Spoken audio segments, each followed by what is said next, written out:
So a couple of months ago, I decided to upgrade my M1 MacBook Air to the 2021 MacBook Pro 14-inch model.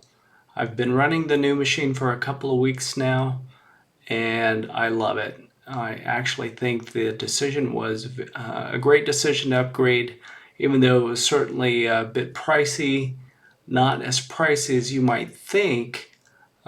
Just to let you know, I'm coming from the base model Air, that was $999, to the base model Pro, which is certainly no base model, and that was $1,900, I believe, $1,999, something like that.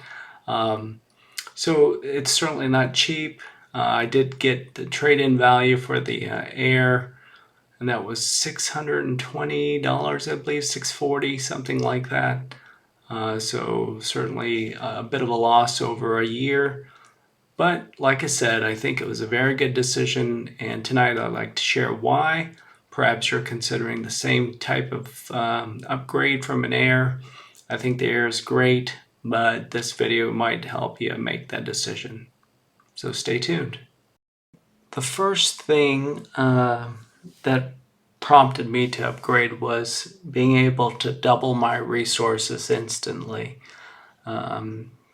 It's not just a new chip or the new model or anything like that. It was actually doubling all of my resources right away just by upgrading. And specifically, I went from 8 gigs of RAM to 16 gigs of RAM.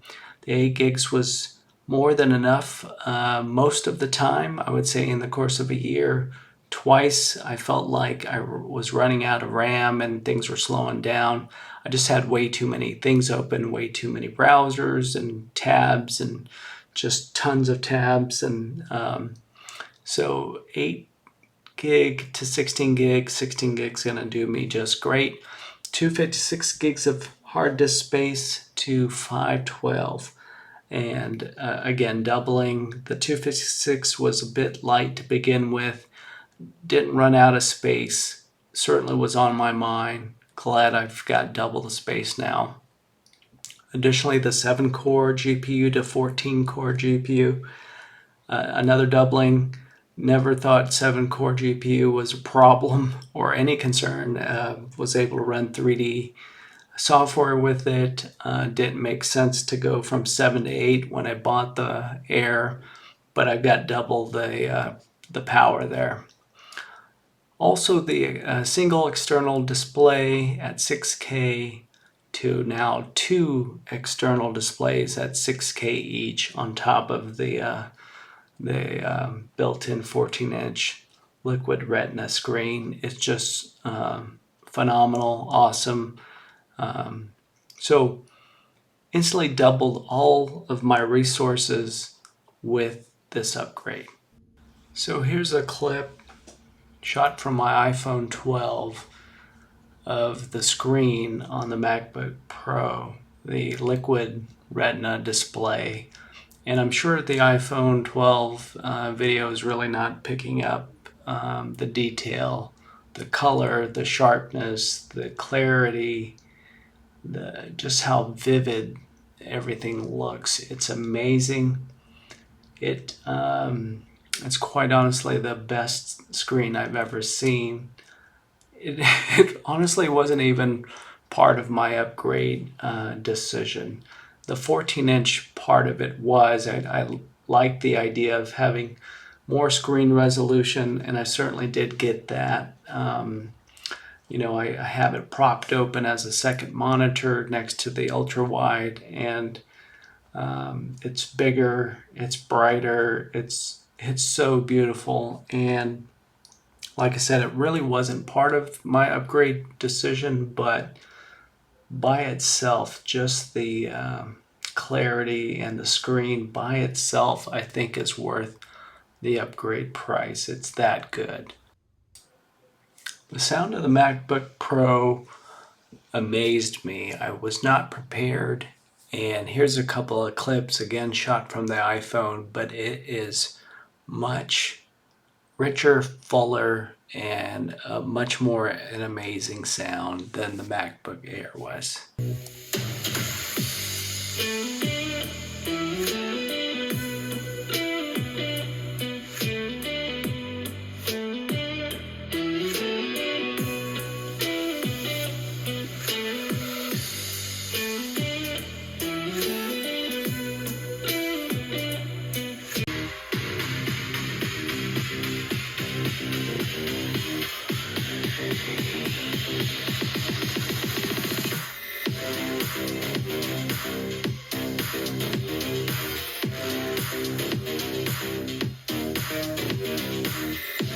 So those were the reasons why I decided to upgrade to the MacBook Pro.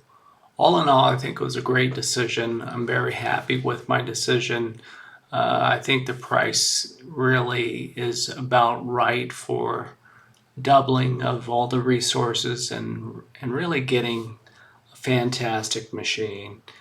Like I said, the video quality or the screen quality was something I was not really expecting, and it has got to be the best screen out there, personal opinion, but it's amazing. The sound quality also blew me away. Not what I was expecting. Really didn't think too much of it, but am super glad that it sounds the way it does. A few other things I want to point out. So watching some YouTube videos prior to purchasing the laptop, I was concerned about the chunkiness and the thickness of the Pro, but after getting it, I'm super glad I did. I really don't find it that much thicker. It's to me very barely noticeable. However, the weight, it's shocking. You know, it says it's about a half pound difference or zero point 0.7 pounds difference. It really is shocking how much that does add up. It is hefty. You pick it up, you know it's not the same as the Air, which was nice and light. This thing is a beast. I mean, it's not something that you can't lug around or anything like that, but it definitely is hefty. And I think, like I mentioned earlier, the extra weight from the speakers and all the I'm not sure what's accounting for that weight, but it is hefty. And you feel like you've got a piece of something dense, like a piece of lead is what I was going to say. The other nice thing I notice about the MacBook Pro compared to the Air, I can open it much easier. So the lid opening, just it seems like I can access it quite a bit easier. The one downside I did find is, for me, the feet. The feet are much more durable. I don't know if I would call it plastic, but it's it's a harder material, but it doesn't really stay planted like rubber feet would. It kind of slides a bit. I mean, it's not super slippery, but it definitely does not stay planted. So I think the feet will hold up over time, and that's probably what Apple is aiming for. But in terms of kind of planting it on your desk, it has a little bit to be desired there. So anyway, that's my video. Thanks for your time. I appreciate your time. Hopefully this video is going to help you make your decision. And thanks for watching. Have a good night.